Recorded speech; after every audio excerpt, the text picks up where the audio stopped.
You're trying to get it perfect, and she's not trying to get it perfect. She's trying to kill. So go and kill and find that rage inside of you. Hi, I'm Gabriela de Faria. I play Engineer in Superman, and this is Set Stories with Collider.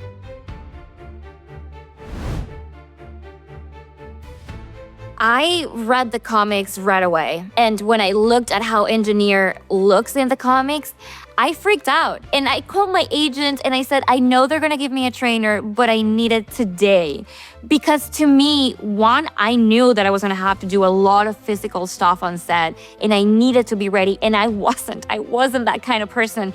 And second, I needed for the audience to look at the Engineer in the movie and go like, oh, okay, I can totally believe that she can kick ass and kick Superman's ass, the most powerful man on Earth. So I trained for 8 months before we went into principal photography with our trainer, Paulo Masidi. He's wonderful. And strangely enough, because I had never approached characters this way, while I was training and going through that pain and that frustration, because the first couple months you see no difference. You don't see any difference in your body, you don't feel stronger, but going through it, I started to prep mentally for Engineer. And I started to feel more and more like her because she had to go through a lot of pain and a lot of sacrifice to become the Engineer. So while I was at the gym, I would send James videos of me walking and telling him, I feel like she's being weighted down by these nanites. So how do you like this? How do you like this tone of her voice? And that was a strange approach to the character, but it really, really served me.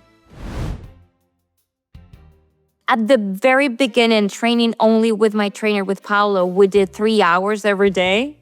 And it was a combination of high-intensity workouts and heavy lifting, compound movements, what he calls like bread and butter. It's push-ups, it's shoulder presses, chest press, it's step-ups, moves that don't really seem very challenging, but oh, they are.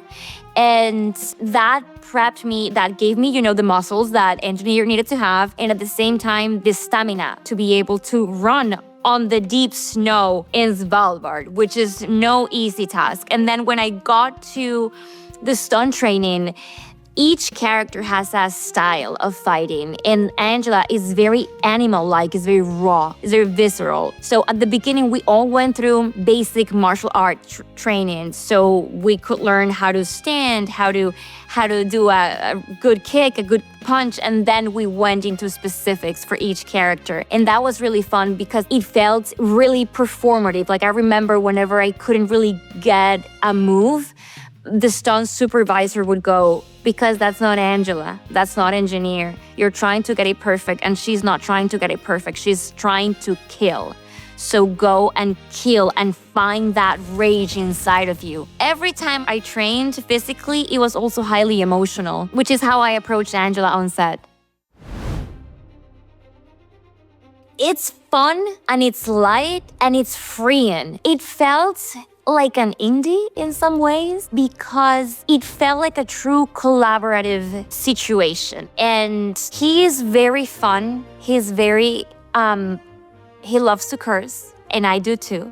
So we bonded over that. And the fact that he's so free with himself made me feel free to be myself, and he gives that to everybody, So those sets are really fun, and he uses a lot of music. So for example, during the battle at the baseball field, he would actually play the music that's in the movie, so we could feel epic like that. And whenever he can, he would grab the camera and record himself. There's a move in the movie where she's like throwing the nanites at Superman, and that's James behind the camera. And I remember thinking, I am working at a baseball field, kicking ass, and James Gunn is behind the camera, and he's like directing me as I do these badass moves. I feel like that was one of the biggest pinch me moments. That scene was, I think it was a week to film that scene, and to prep was months and months. David is not a normal guy. He's Superman after all. I remember we had this really complex stunt in which we kind of like land and slide on the field, and as we were sliding, he's turning me around, and now he's on top of me. And it's difficult to rehearse. We worked on it individually. And then when we were together at the baseball field, we just couldn't get it right.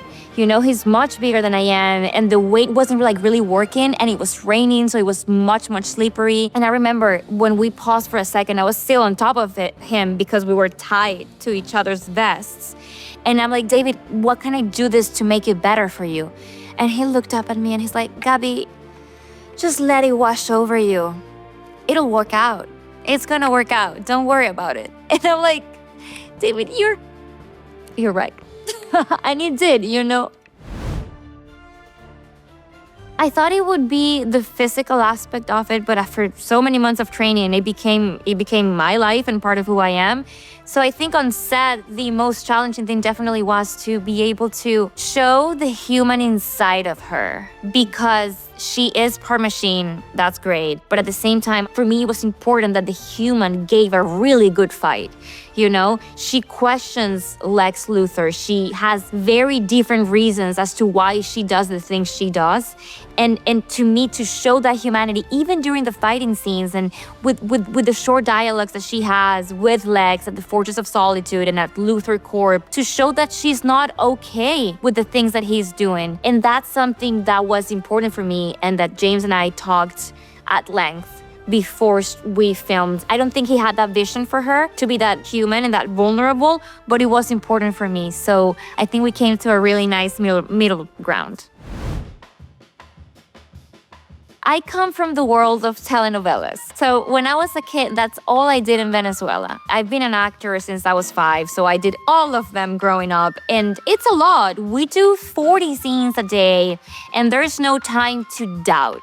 So I feel like that work ethic really helped me here to go through the very different difficulties that I had here. Again, very different. We filmed one scene in a whole week, so we have time. But at the same time, it gives me that, oh, I need to be ready and I need to be good right away. So when I get to set, I'm able to play because I'm ready. I've done my work at home, and I think that comes from my upbringing in the telenovela world.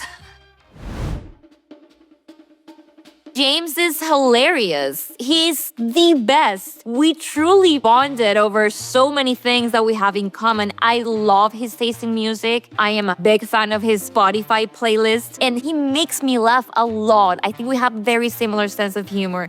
But then I think it would also be, man, everybody's so funny. Nathan is hilarious. Eddie and I worked out together for 8 months. We have the same trainer, so we really became super close through pain. And then David, because David is so funny in the way that he sees the world, and you're like, okay. I wear my trunks on the outside of my pants. Like, it's liberating. Honestly, it would be unfair to pick one person, but I think it would be James. James is the bomb.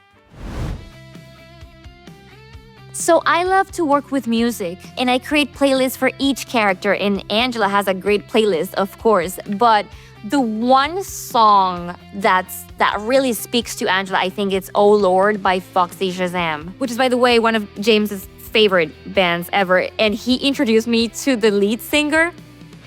I died that day. It's a song that talks a lot about just the difficulty of being human and being hurt and having to go back into the fight every single day. There's a line that says, when they sink their teeth into you, I'm gonna stitch you up, but then I'm gonna throw you back in. And I feel like that's Angela, you know, she's so hurt and she's so vulnerable. She refuses to give up, and that's what I kept listening to over and over again before we went to film. Coffee. Because listen, Angela had a very specific physique that I needed to maintain for the longest time. So James would laugh at me because I love potatoes and all I wanted was a potato. And we had to film this scene in which I'm not wearing my suit and I'm wearing like a super tiny crop top and like tight pants. And I really wanted a potato afterwards, and we could not make that scene that day. So we had to wait the weekend to go back Monday and film it. And he would, like, over the microphone, Gabby, I am sorry, you won't be eating the potato tonight. You're gonna have to wait till Monday. I didn't have a snack because of it, but coffee kept me going for hours and made me have that energy because the fights were so exhausting. I would be out of energy very quickly, so that's where my coffee addiction came from. My binder with the script has pictures of me as a kid on set because I'm a child actor and I started working since I was 5. And to me, it was like, little girl, we're doing Superman. So seeing that chubby little face on set, so hopeful, so pure, and pictures of my parents with me on set, that was really inspiring. So I had that with me as a, like a good luck token of sorts. Well, Gabby, thank you so much for your time. This was so great, and it was very nice to meet you as well. And yeah, I'm so excited for people to see this film. Yes, thank you so much. This was great. Bye.